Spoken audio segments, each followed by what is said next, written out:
Aqui tem o manual de instalação, o guia e o próprio aplicativo. Aí você instala no computador e lá você vai dizer qual que é o sistema de referência, né, ou dado que está o seu projeto e para qual você quer fazer a conversão. E aí ele te dá a transformação das coordenadas entre esses sistemas. Só lembrando uma coisa que eu esqueci de comentar, até depois que o Alex perguntou, eu também esqueci de comentar depois.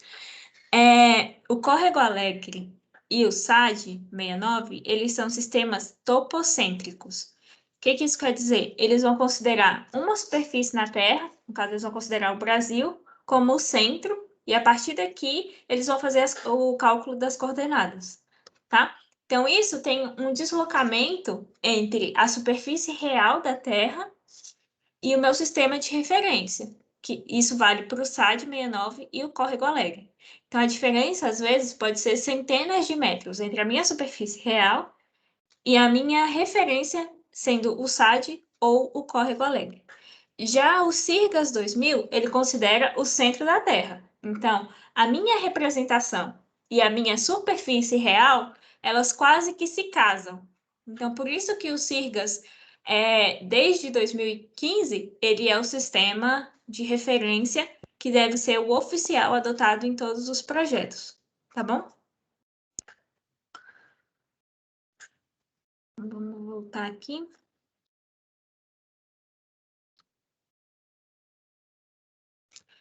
Só antes de continuar, já tá todo mundo aí? Eu acho que sim, né? Acho que sim. Então, vambora. Então, relembrando o que a gente tratou, de que geoprocessamento é uma área do conhecimento e que SIG é um sistema computacional que eu vou tratar os meus dados. Então, é a partir do SIG que eu consigo fazer geoprocessamento, tá? Então, SIG e geoprocessamento são coisas diferentes. Então, como o SIG é um software, é um sistema computacional, ele vai suportar diversos formatos de modelos graças a umas bibliotecas de interpretação. Então, qual é a estrutura geral do meu SIG?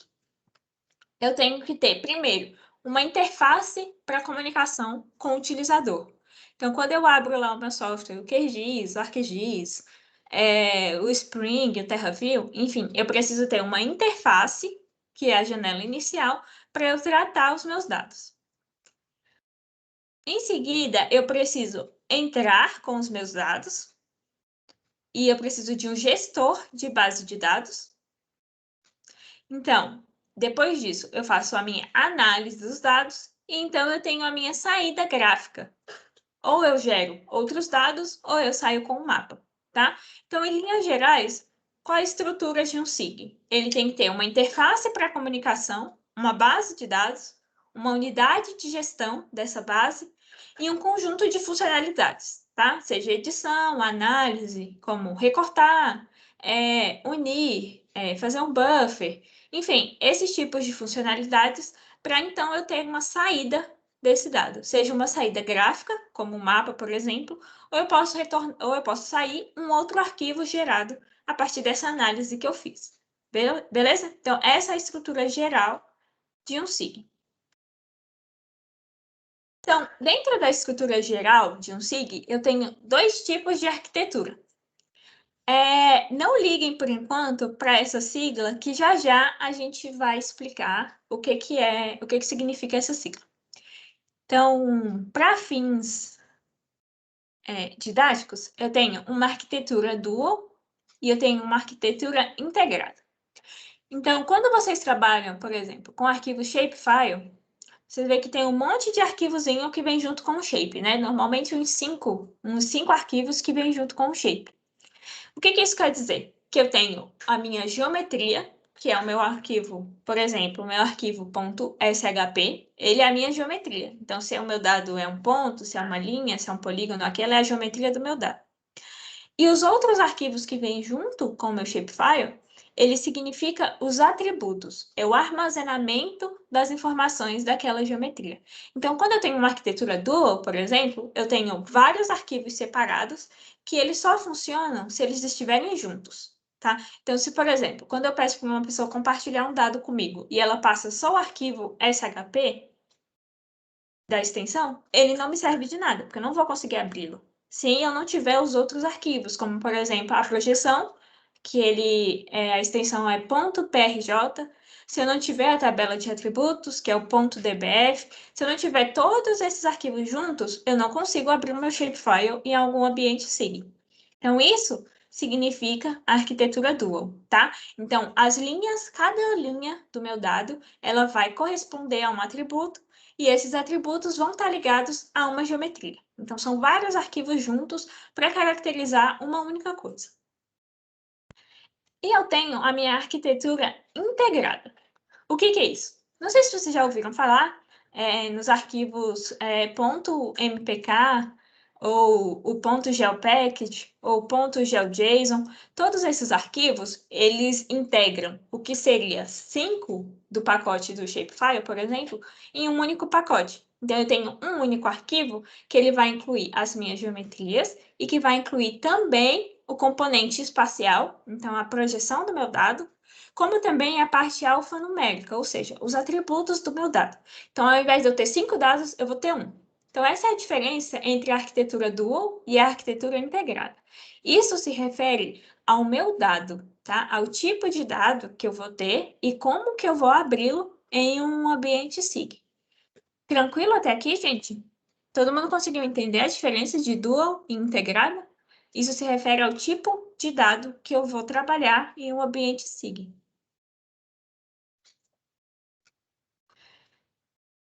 Beleza. Então, aqui, vamos tratar agora de tecnologia de SIG. Então, a gente viu lá alguns exemplos de SIG, como o QGIS, o ArcGIS, o Spring, o TerraView, enfim.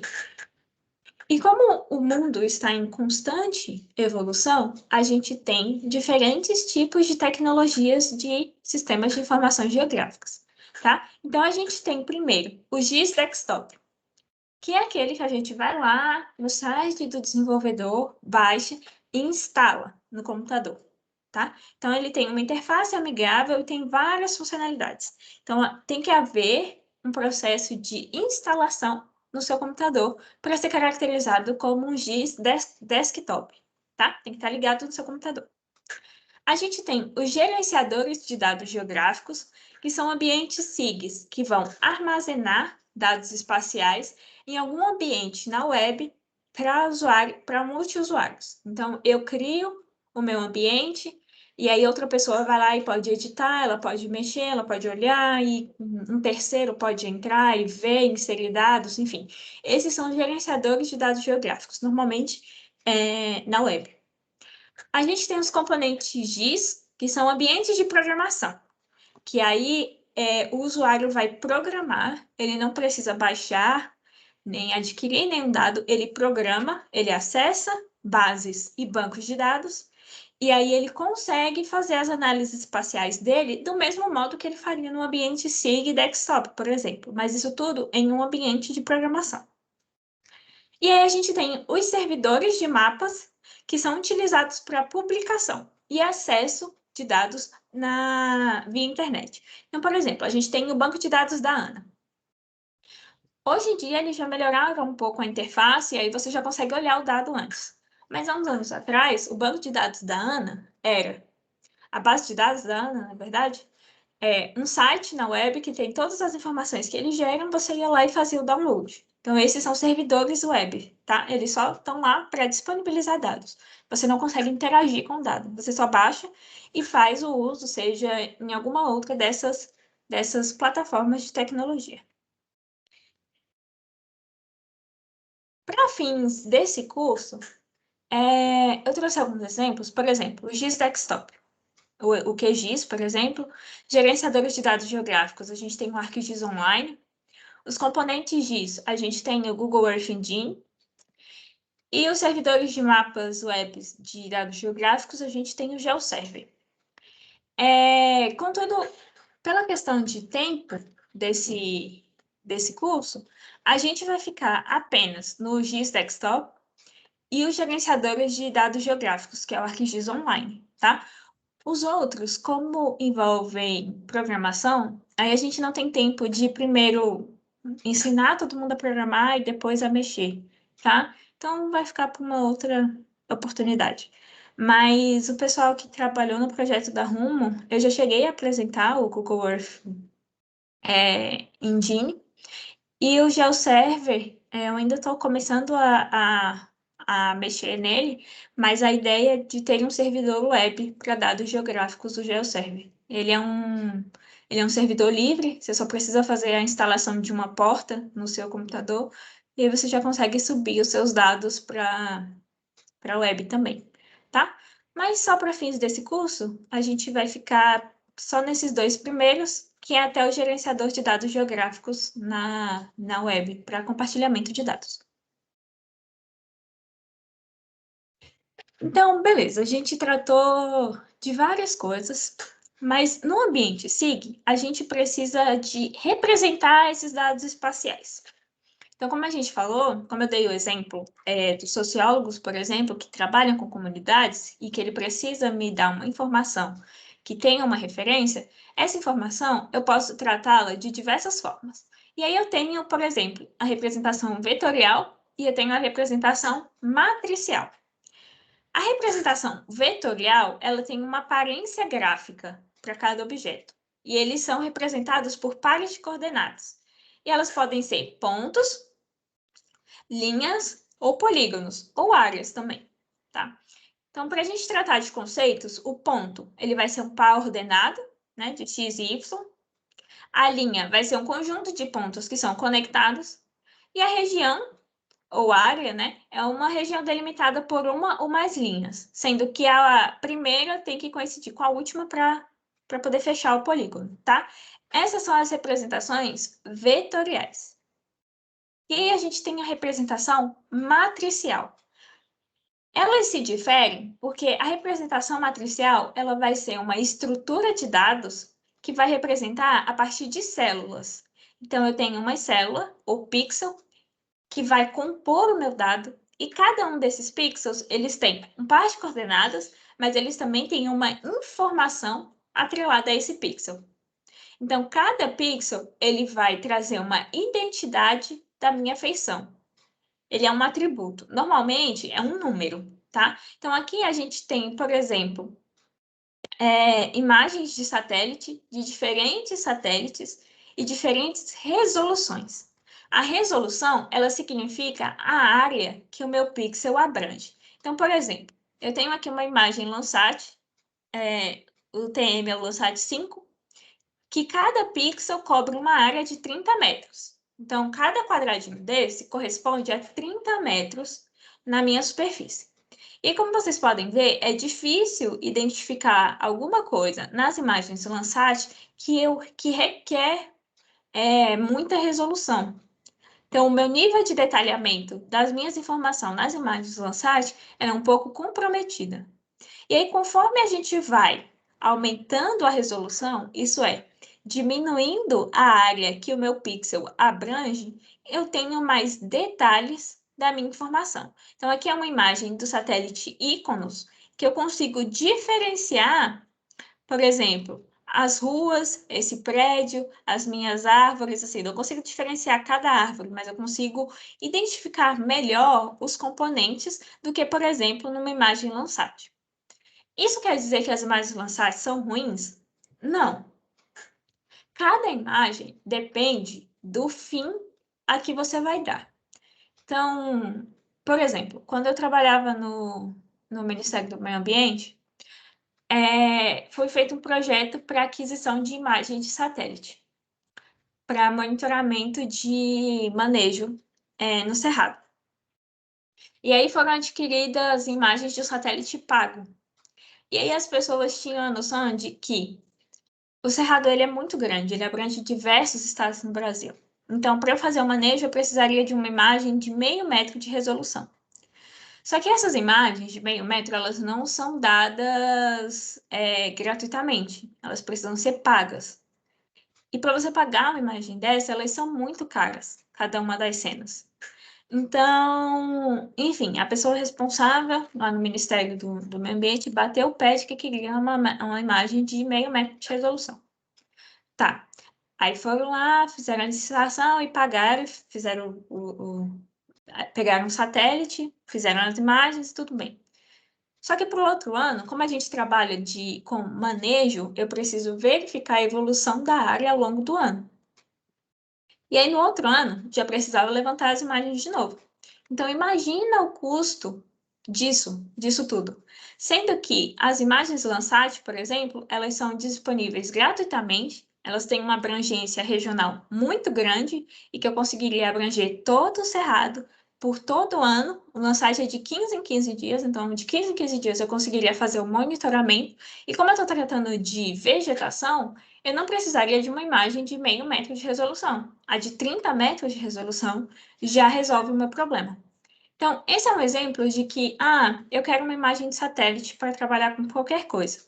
Então, você precisa primeiro ter noção de qual o seu objeto de estudo. Porque às vezes você gasta dinheiro, você gasta tempo, você gasta processamento por uma coisa que não vai te ajudar muito, tá? Então, quando a gente está tratando com imagens de satélite, não só imagens de satélite, mas, por exemplo, modelos digitais de terreno, que também são matrizes, você precisa ter noção do que você quer primeiro, para depois você definir qual é a resolução que te atende. E aí você consegue gerir melhor os seus custos na aquisição desses dados.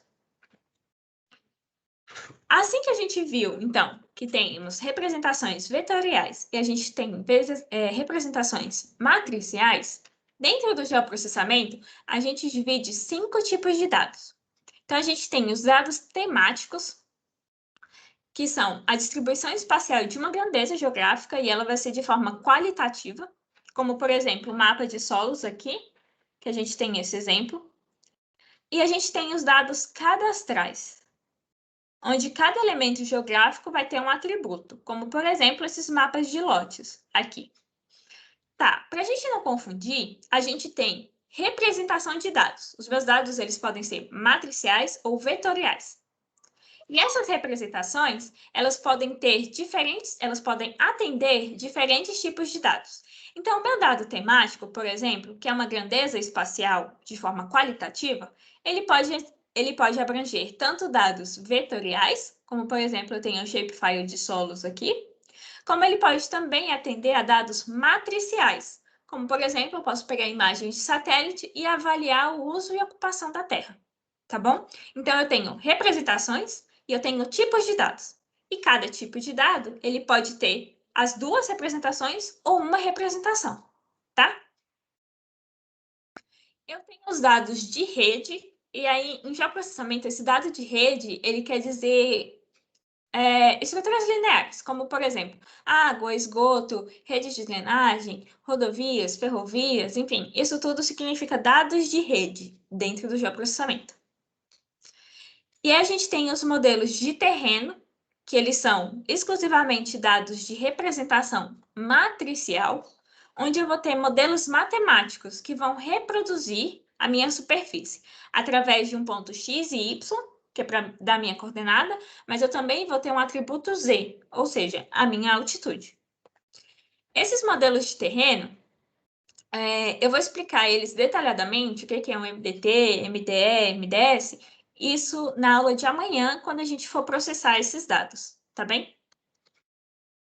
E a gente tem os tipos de dados de imagens. Essas imagens, elas podem ser tanto obtidas por satélites, como aqueles que a gente viu anteriormente, que é o Iconos, o Landsat, o Sentinel, o Spot, enfim, tem vários satélites disponíveis aí, que são tanto comerciais quanto também gratuitos. A gente tem as fotografias aéreas, então que eu levanto o meu Vant e faço a aquisição dos meus dados. E eu tenho também scanners aerotransportados, que eles basicamente eles funcionam do mesmo modo que os Vants, tá? Que são os veículos aéreos não transportados. E aí eles fazem a aquisição de dados da superfície. Então aqui a gente tem diferentes imagens de satélite em resoluções diferentes. Então, esse aqui é uma imagem feita por um aerolevantamento, onde a gente consegue ver até alguns detalhes das telhas das casas. E aqui a gente tem imagens de satélite, do Landsat, para diferentes usos, e que eu também não consigo muito detalhe, mas ela me atende para esses dois objetivos. Essa primeira imagem foi um índice mineral que eu desenvolvi para o meu mestrado. Então, ele vai me mostrar as concentrações minerais que eu tenho nessa minha área de estudo para diferentes tipos de solo, com as diferentes concentrações minerais. E esse outro aqui, que está em azulzinho, é o índice de água no solo, tá? Então, quais são as maiores concentrações de água no solo para esse ano? Aqui eu troquei a paleta de cores de modo proposital, que a gente vai discutir isso amanhã também. Mas essas áreas em azul, elas representam as áreas que têm menor concentração de água no solo, tá? E as áreas em amarelo, elas representam as áreas que têm maior concentração. Eu troquei a paleta de cores primeiro para causar uma estranheza e segundo porque tem uma justificativa que a gente vai ver amanhã quando a gente tratar de design cartográfico, tá bom? Então, a gente pode ver. Ok, vimos que temos representação matricial, que temos representação vetorial, que temos diferentes tipos de dados de processamento. Então, qual que eu vou usar? Depende. Então, depende do que você quer, depende de qual é o seu objetivo, depende do seu recurso financeiro, enfim. Porque os dados temáticos, eles vão admitir tanto a representação matricial quanto a representação vetorial. Então, como a gente falou, a gente pode ter tanto mapa de solos vetorial, como também eu posso ter dados de uso e ocupação do solo a partir de dados matriciais, como, por exemplo, imagens de satélite. A questão é que os dados matriciais, eles vão representar melhor os fenômenos que variam no espaço e no tempo. Então, por exemplo, como os dados vetoriais requer muitas vezes que a pessoa vá lá e desenhe o dado, nem sempre isso tem uma atualização constante. Já os dados matriciais, como eu tenho um satélite orbitando a superfície, a órbita da Terra, e ele passa com uma certa frequência, então eu consigo analisar a minha variação temporal. Então vamos olhar isso melhor para a gente conseguir entender melhor isso. Deixa eu ver aqui, é esse aqui. Então, essa aqui é a plataforma do Google Earth Engine e ele permite que você faça análises temporais de dados matriciais, tá? Então, são imagens de satélite. Então, aqui é uma área no Peru, onde eu tenho uma variação do meu leito do rio. Isso por N motivos geológicos, geomorfológicos, eu tenho uma variação de como o meu rio se transforma. Então, por exemplo, a primeira imagem, que é de 1984, a pessoa veio lá e mapeou o rio aqui. Só que hoje, 2020, quando a pessoa for fazer a mesma representação vetorial, já vai estar diferente. Então, nem sempre os meus dados vetoriais, eles são atualizados com uma frequência necessária. Então, é por isso que quando deve escolher matricial ou vetorial, por isso que eu disse, depende. Assim, depende do que você quer, depende de qual objetivo você tem, para daí você escolher melhor o seu dado. A minha dica é, use sempre os dois. Então, se você tem acesso a uma imagem de satélite, não precisa ser de meio metro de resolução. Às vezes, essas imagens Landsat aqui, por exemplo, de 30 metros, eu já consigo observar uma variação no espaço ao longo de vários anos. A primeira imagem é de 84, por exemplo. Para daí, então, eu consigo atualizar os meus dados vetoriais. Então, é sempre importante tentar trabalhar com os dois de forma integrada, tá? Então, tanto olhar as imagens de satélite, enfim, atualizações, para daí você atualizar os seus dados vetoriais também, beleza? Eu deixei esse link lá também no Classroom, daí tem vários time-lapses aqui, e aí, depois, quem tiver curiosidade, vocês podem ir dando uma olhada, tá? As primeiras imagens são de 84 até 2021, e aí vocês conseguem ver, enfim, dá para brincar bastante, observar as mudanças no espaço ao longo dos anos.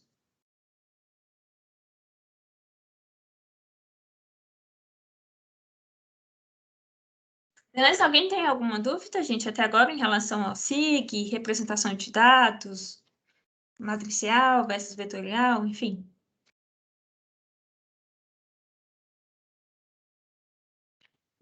Beleza, então vamos lá. Agora, a gente vai voltar lá para o Jamboard, a gente vai responder o frame 4, e aí eu quero que vocês registrem lá tudo que a gente viu e tudo que a gente aprendeu até agora, tudo que vocês conseguiram captar. E aí vocês vão fazer as notinhas também. Vamos voltar lá no Jamboard. Vocês vão responder esse frame aqui, tá? O que aprendemos até agora. E aí, do mesmo modo, vocês vão criando as notinhas e vão inserindo lá tudo que a gente já viu, tudo que a gente discutiu, tudo que vocês conseguiram captar. E aí vão escrevendo as notinhas aí, por favor. Até para a gente dar uma balizada aqui de como estamos.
Beleza, gente? Então, vamos vendo aqui.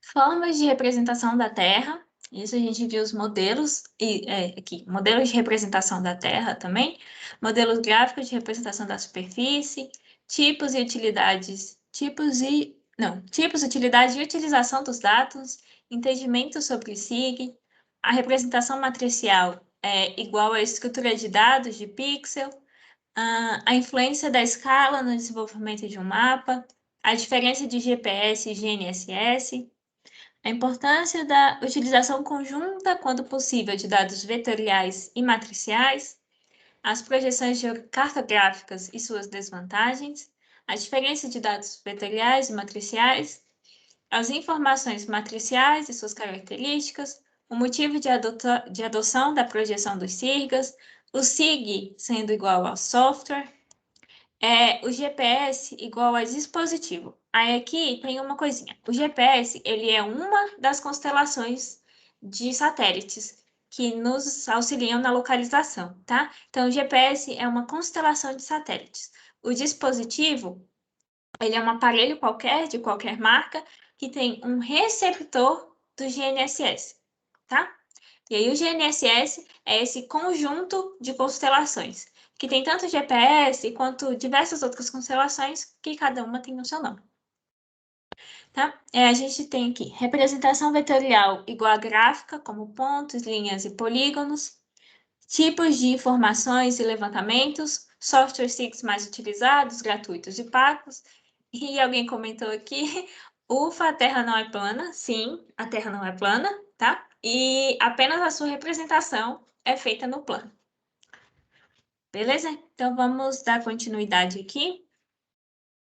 A gente já está quase finalizando. E aí, uma coisa que eu sempre ouço as pessoas e que muita gente tem dificuldade de distinguir o que é base de banco de dados. Aí normalmente a pessoa fala, eu montei um banco de dados. Aí você vai ver tem 2 shapefiles. Isso não é banco de dados, tá? Isso é base de dados.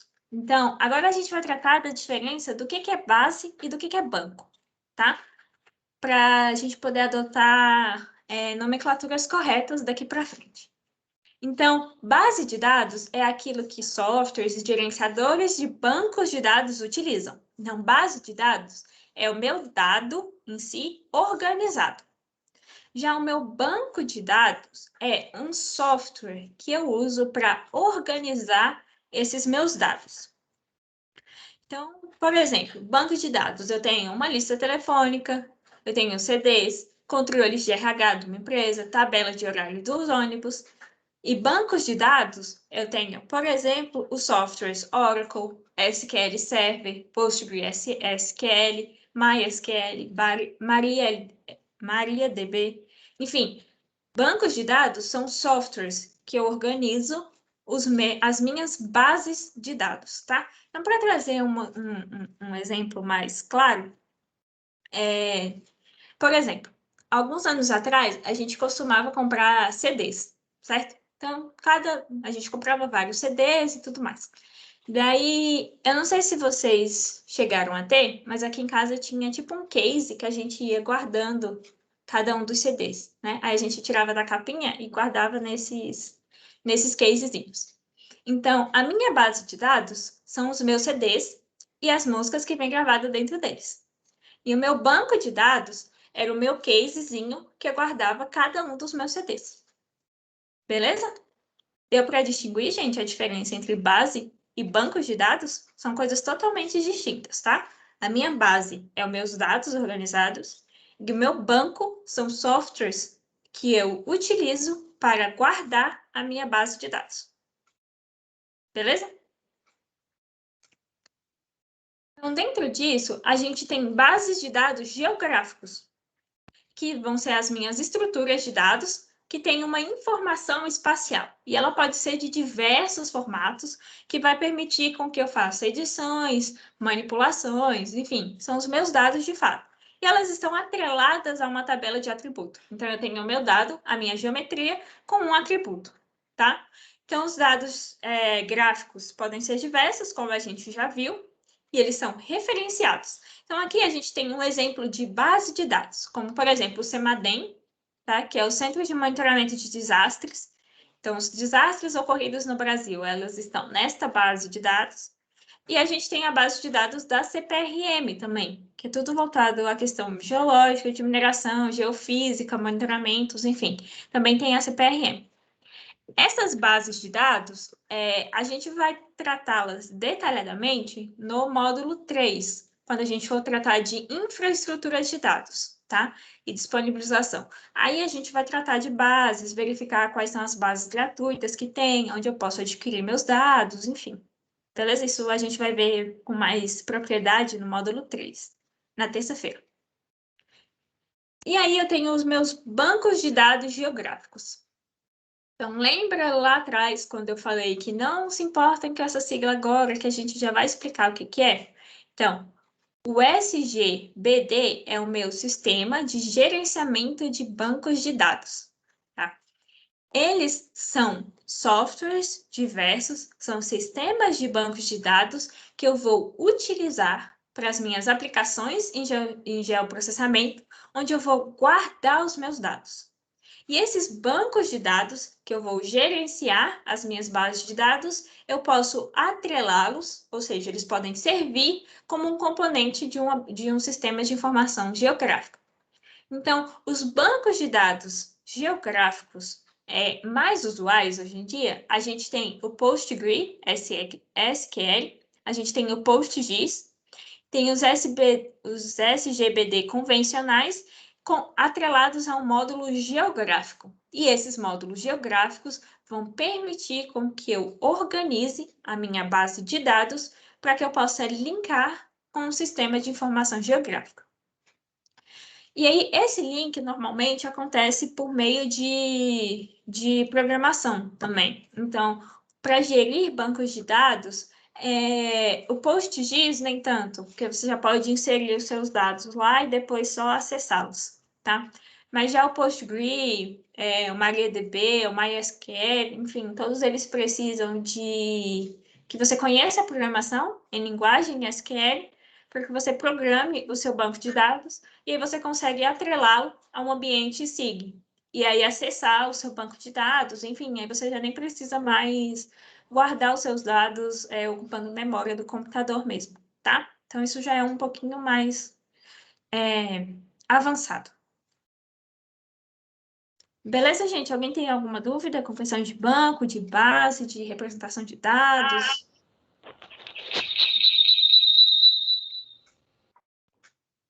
Bárbara, eu Oi? posso considerar que, por exemplo, armazenamento na nuvem é um tipo de banco de dados? A nuvem, no caso, ela vai ser um CDE. É um compartilhamento de dados, no caso. Ela não vai ser um banco de dados. Ela vai servir para você organizar e compartilhar os seus dados. Ela é um pouquinho diferente, tá? Deixa eu. Ela vai fazer meio que o intermediário, então. Ela vai ser como se fosse um aplicativo que faz como se fosse a intermediação entre o usuário e o servidor, no caso. Isso. E Uhum. a informação vai estar lá, né? É basicamente isso. Então, é diferente a nuvem de um banco de dados, porque o banco de dados eu preciso, primeiro, ou organizar ou programar a minha informação. Então, a minha informação, ela vai estar inserida nesses ambientes. Deixa eu abrir aqui para vocês. Tá todo mundo vendo a minha tela do, Do QGIS. do QGIS? Ah, tá. Sim.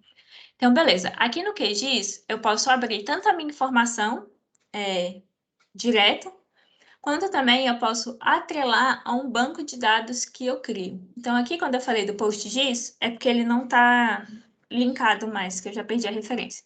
Mas aqui eu tinha montado um banco de dados com a linguagem PostGIS. Ele não vai conectar mais. Então, aqui eu tenho o MSLQL, enfim, isso tudo, o banco de dados, ele envolve softwares, onde eu organizo os meus dados e depois, consequentemente, eu consigo linkar ele a um ambiente de SIG, tá? Então, o QGIS ele já vem com alguns e você pode linkar outros, e o mesmo vale para o ArcGIS. Mas o ArcGIS, aqui no QGIS você liga ou em JavaScript ou em SQL. E no ArcGIS você liga com Python. Então, são diferentes linguagens de programação para você montar o seu banco e linkar no ambiente SIG. Ok. Mas, Bárbara, uma pergunta. Por exemplo, na criação desse banco de dados, a gente consegue isso também de forma gratuita ou a gente paga porque vai estar armazenado, né? Um monte de informações. Como isso funciona? Os bancos, por exemplo, o PostGIS, a gente consegue gratuitamente. Então, você só precisa instalar uma porta no seu computador. Aí você só precisa mexer na configuração do seu computador, instalar um PostGIS lá, e aí depois você vai jogando todas as suas informações para aquela pasta. Aí aqui no QGIS, por exemplo, eu venho em gerenciador e ele vai linkar com aquela pasta. E aí eu já tenho outros bancos que são pagos, por exemplo, o banco da Oracle. Não sei se vocês já ouviram falar, mas por muitos anos a Oracle desenvolvia aplicativos para celular também, não sei como está agora. E aí a Oracle ela é pago. E aí o armazenamento é quase que infinito, né? Porque você vai pagando e você vai dizendo quanto de armazenamento você quer. Aí o PostGIS, ele é grátis, mas ele é um pouquinho limitado em termos de armazenamento. O bom desses bancos de dados é que eu consigo subir todos os meus dados para ele e mandar para uma outra pessoa, por exemplo.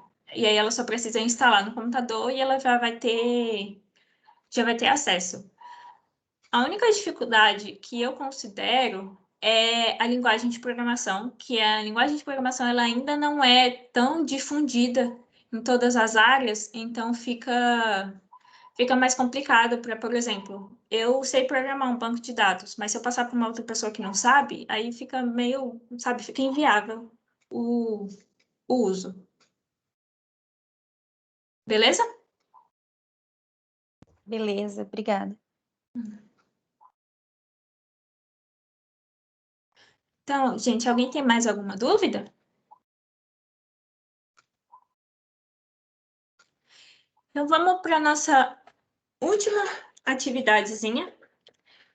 A gente falou de várias coisas hoje e eu mostrei vários exemplos de SIG.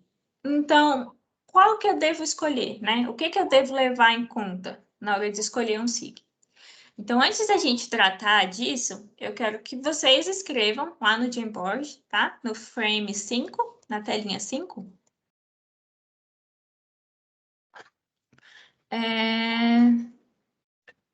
Tá, sumiu aqui, mas eu faço aqui agora. Vocês vão responder nessa tela aqui o que que vocês devem levar em consideração na hora de escolher um software SIG.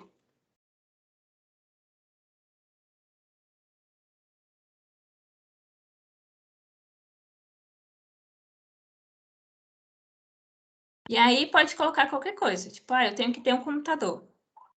Então, enfim, vão dizendo aí o que que vocês devem levar em consideração para escolher um SIG.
Beleza, gente?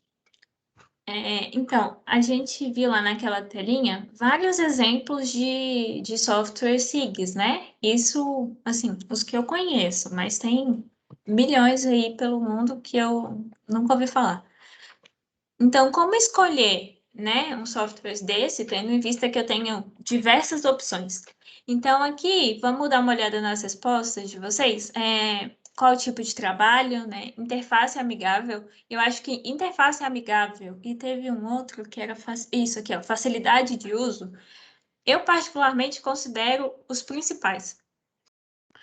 Porque quando você pega um software que, primeiro, ele tem uma interface ruim e ele não é intuitivo, você tem que ficar lendo o manual para trabalhar com o software, isso já torna o uso muito dificultado.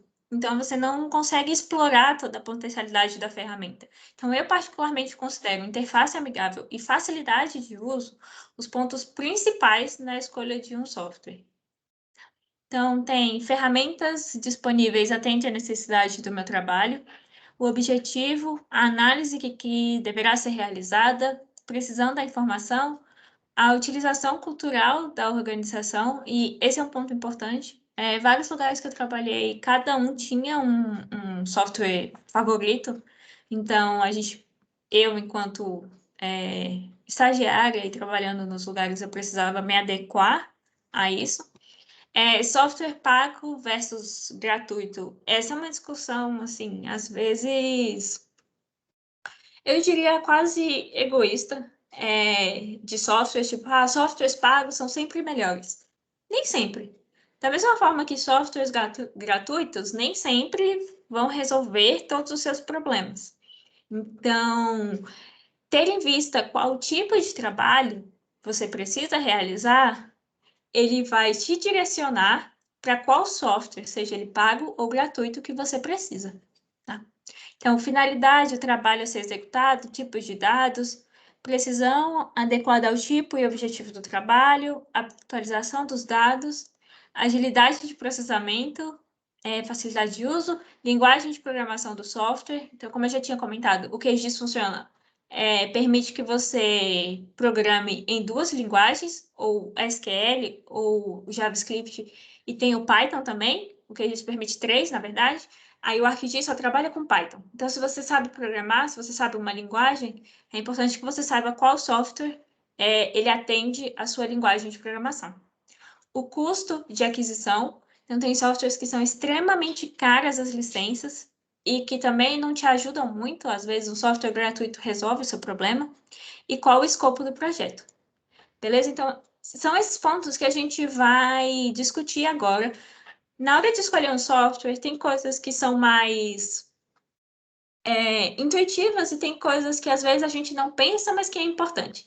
Então, a primeira coisa que deve levar em consideração é o objetivo do seu projeto, como várias pessoas comentaram lá. Então, você primeiro precisa ter ideia de o que você quer fazer e o que você espera.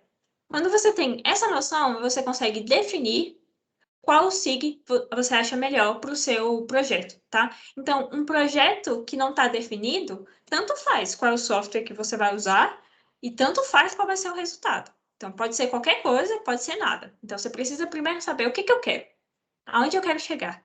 E aí você escolhe um software SIG que te atende à sua necessidade e aos seus objetivos. Outra coisa que às vezes a gente não pensa, mas que é muito importante, é a compatibilidade com o sistema operacional.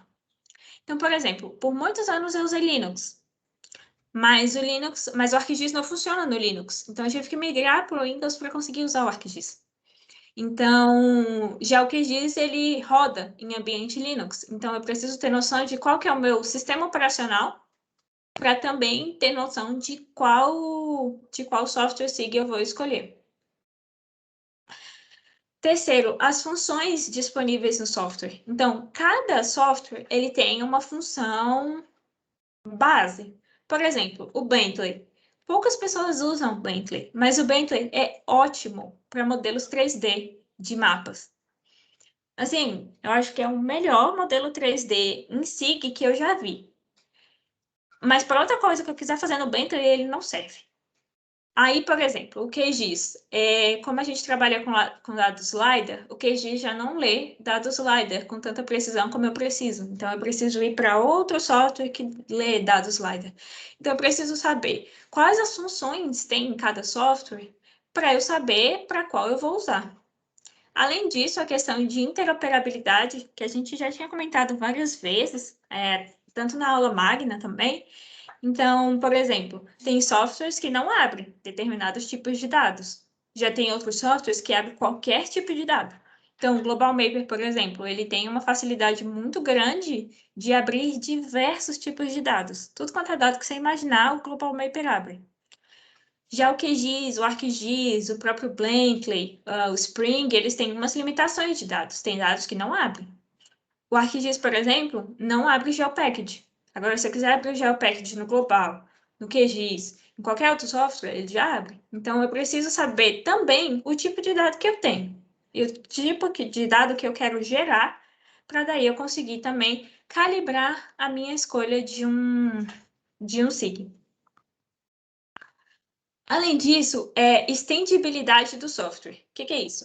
É uma facilidade que eu tenho de ou desenvolver ou instalar plugins. Então, no QGIS eu consigo desenvolver os meus plugins. Se eu quero fazer alguma coisa, eu programo lá dentro e desenvolvo um novo plugin. E aí salvo no QGIS. Então, toda vez que eu quiser fazer alguma coisa que outros softwares não têm, ou que eu só quero trabalhar com QGIS, então eu posso desenvolver algum aplicativo dentro do meu QGIS que vai atender as minhas necessidades.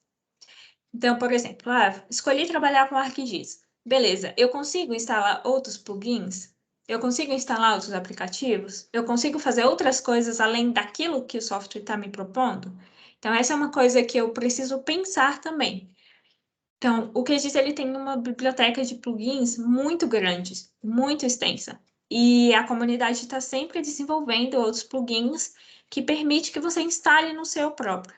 Então, esse aqui é o Line Density Histogram. Ele é ótimo para geologia estrutural.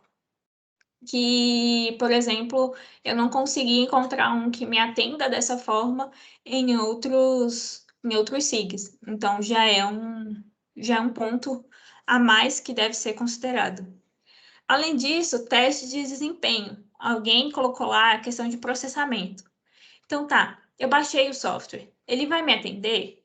Outra coisa, o meu computador suporta esses softwares? Tem softwares que são muito grandes, e tem outros que são mais leves. Tem uns que demandam mais processamento do computador, tem outros que demandam pouco. Então, qual a minha capacidade também? Qual a capacidade do meu computador antes de escolher um software? Beleza? Alguém tem mais alguma dúvida? Alguma opinião? Alguma coisa para compartilhar em relação a essas questões de escolha de SIG?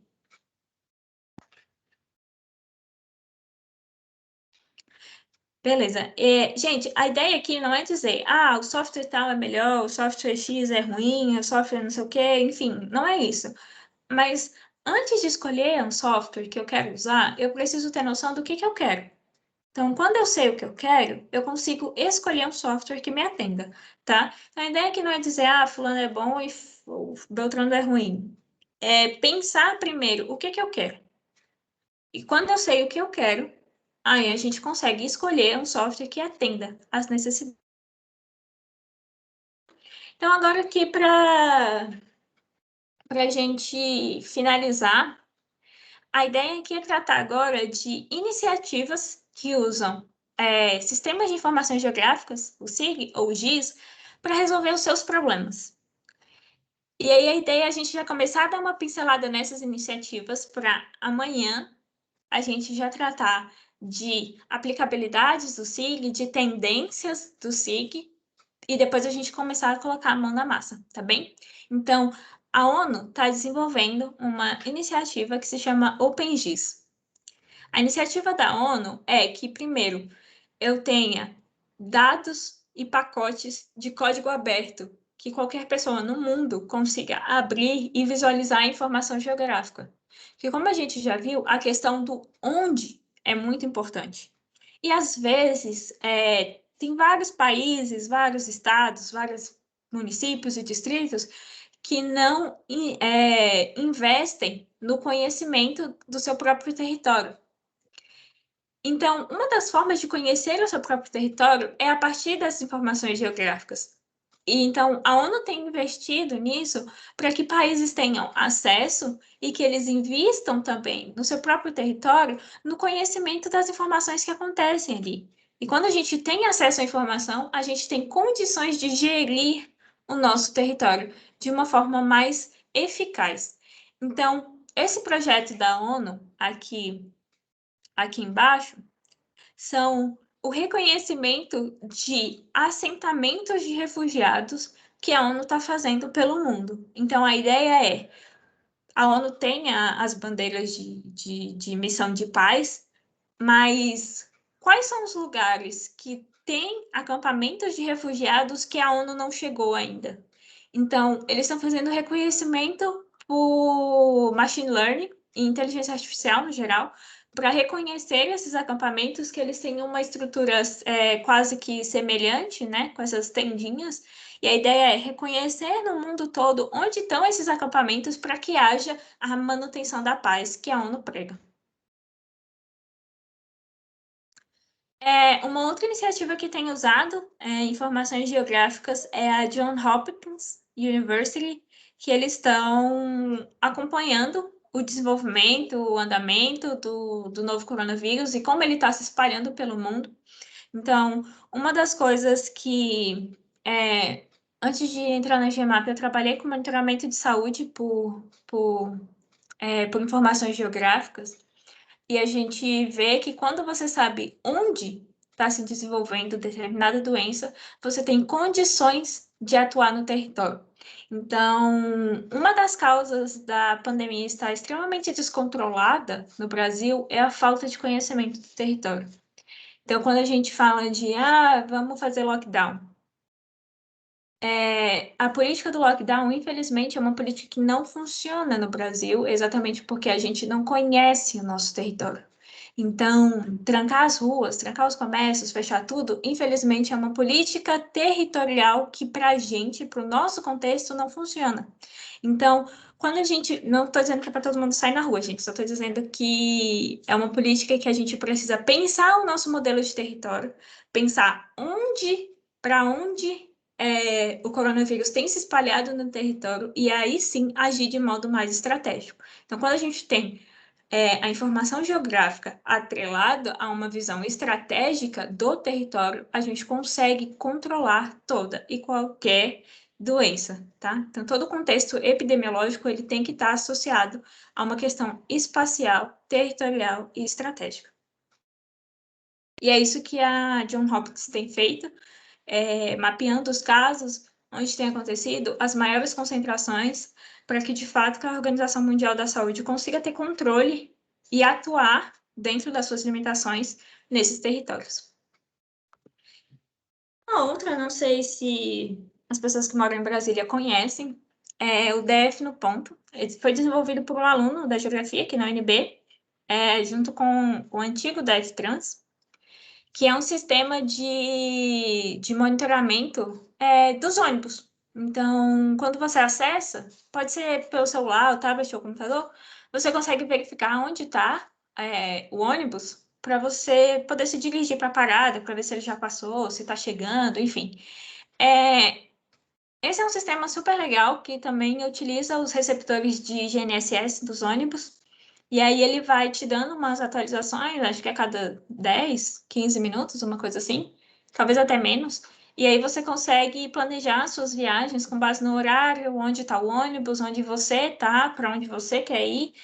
E, enfim, aí esses pontinhos aqui embaixo são as paradas de ônibus. E aí você consegue também, enfim, programar a sua viagem de um modo um pouco mais assertivo, tá? E não precisar passar 10 anos na parada esperando o ônibus.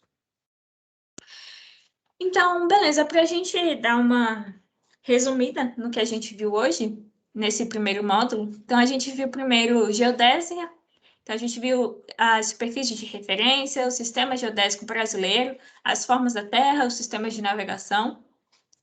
Em seguida, a gente foi para a cartografia, e aí a gente viu representação, coordenadas, projeções e escala. Depois a gente entrou em SIG, e aí a gente viu conceitos básicos, estruturas e tecnologias, arquiteturas, então a gente tem arquitetura dual, arquitetura integrada, a gente viu os tipos de dados, né, os dados temáticos, dados de rede, dados cadastrais, a gente viu as representações desses dados, que eu tenho de modo matricial ou vetorial, e a gente viu os dados geográficos agora. Então, a gente viu a questão de bases de dados e a diferença entre bancos de dados. Amanhã, a gente vai tratar desses temas aqui. Então, a gente vai tratar de aplicações do SIG, então trazer um pouco mais para a realidade. É por isso que o módulo se chama Café com SIG. Então, assim como algumas pessoas tomam café todo dia, outras trabalham com SIG todo dia. Então, a ideia é a gente ver o SIG no dia a dia, ver aplicações, ver tendências do futuro. Então, enfim, para onde os sistemas de informações geográficas está mirando agora. A gente vai tratar um pouquinho de análises espaciais, design cartográfico, e a gente vai fazer uma prática, tá? Em processamento de dados em ambiente SIG.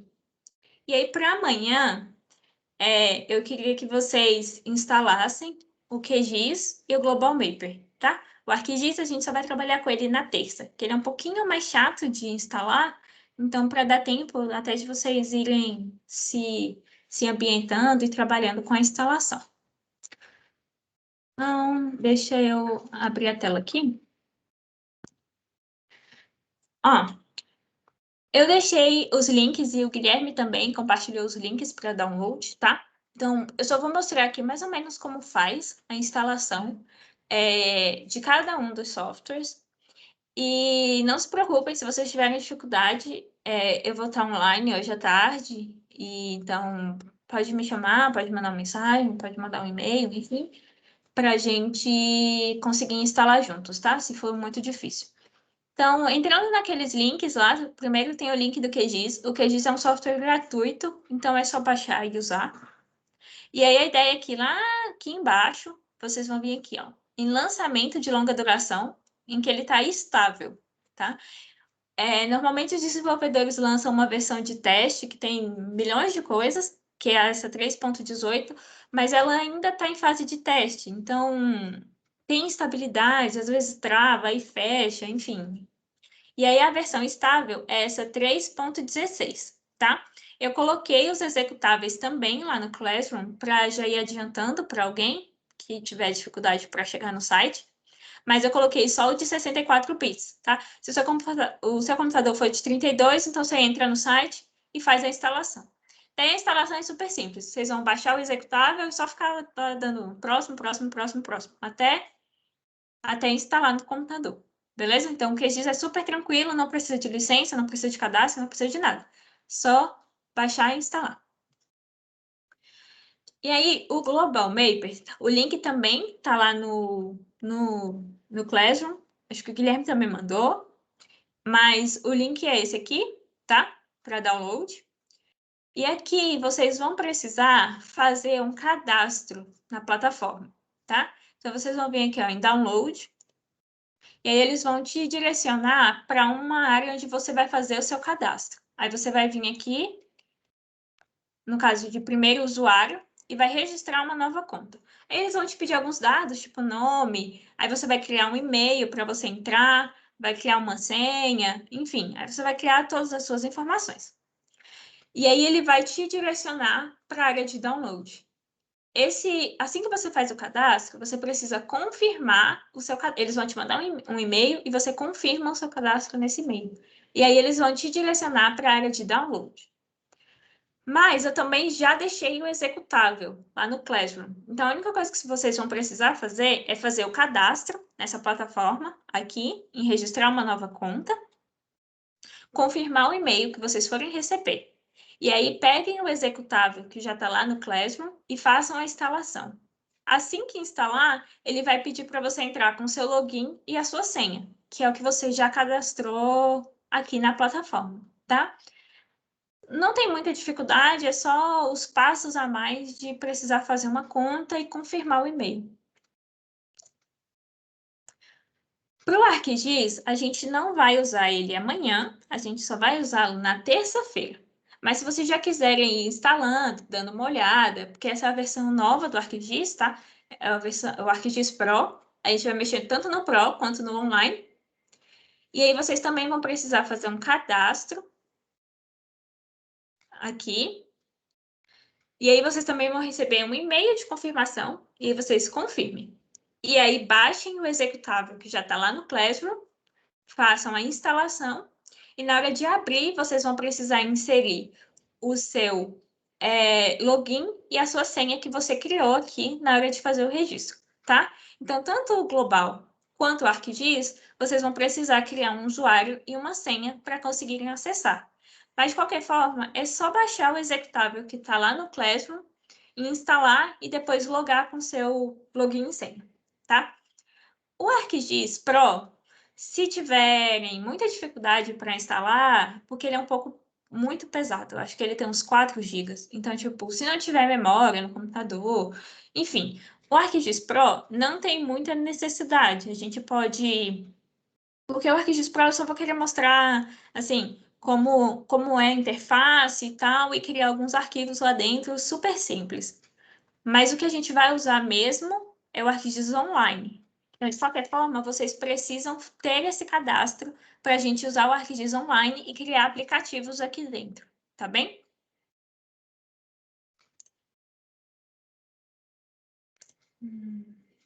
Gente, alguém ficou com alguma dúvida de instalação, conteúdo, enfim, alguma dificuldade? Não, tá tranquilo, Bárbara. Beleza. Aí, só lembrando que amanhã a gente vai mexer com o QGIS e o Global. Então, é importante que vocês tenham a instalação, que a gente vai fazer o processamento de alguns dados, tá? E aí, na terça, a gente vai mexer com o ArcGIS Pro e o Online. E aí, o Pro, vocês podem escolher se querem instalar ou não, mas é obrigatório fazer o cadastro para a gente criar aplicativos, tá? Aí, beleza. Amanhã a gente vai... Como eu falei, a gente tem QGIS, o GIS Desktop, né? Que a gente instala no computador. E a gente tem as versões online de desenvolvimento da web. Então, a ideia do módulo desse curso é a gente tratar de conceitos básicos, vir para o GIS Desktop e aí vir para o GIS na web, tá? E aí a gente vai criar aplicativos, enfim, aí vocês vão se divertir, poder compartilhar com a família os mapas que vocês fizeram. Beleza? Aí amanhã vai ser um pouquinho mais demorado, porque a gente vai processar, e aí depende do computador, às vezes tem uns computadores que choram, tem os computadores que vão mais rápido, então, assim, amanhã eu queria pedir para a gente começar pelo menos umas 8 horas em ponto, para dar tempo da gente passar, conversar um pouquinho a teoria, e aí processar para ver se pelo menos a gente termina antes do meio-dia, tá bom? Ok. Ok. Então é isso, gente. Por hoje foi só isso. A ideia era passar alguns conceitos básicos, tá? A gente conversar um pouco, verificar quais são as dúvidas de vocês. Ah, e só uma coisinha, deixa eu compartilhar aqui de novo. Lá no Classroom, aqui, vai ter... tem vários materiais lá, tá? De várias apostilas, de cartografia, de GIS, enfim, são coisas bem básicas, assim, para quem tiver qualquer dúvida, até que, sei lá, ficou com vergonha de perguntar, tá aqui os materiais e é bem o beabá mesmo de cartografia e GIS, tá? Para a gente começar a entender. Tem alguns vídeos também, tem um material que está em inglês e tem um material em português também. Aí tem o mapa mental, da revisão, tem o time-lapse para vocês ficarem, enfim, olhando a mudança das imagens. E tem uma verificação de aprendizagem aqui, tá? Aí nela vocês vão... Deixa eu até abrir ela aqui. Aqui vocês vão registrar um e-mail e a ideia, tipo, é super simples. É dizer o que vocês aprenderam, tá? E aí escrevam um parágrafozinho, bem quase um diário. Hoje eu aprendi que... E aí depois vocês vão registrar suas dificuldades com o que a gente viu nesse módulo. Então, a gente falou de banco de dados. Ainda não entendi o que é banco de dados. E a ideia é vocês escreverem tudo que vocês ainda não entenderam e que tem dúvidas, tá? E aí tem algumas questõezinhas aqui bem super simples, muito simples, mais simples que as do Alex, inclusive, para vocês responderem, tá bom? Então, Nas minhas Beleza. planícies, gente, não. Tranquilo.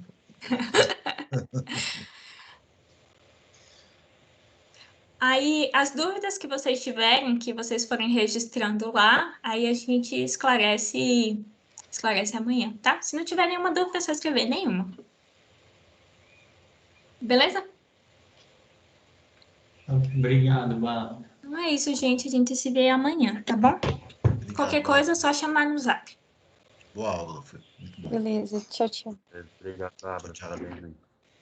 Tchau. Obrigado, Bárbara. Por nada. Tchau, tchau.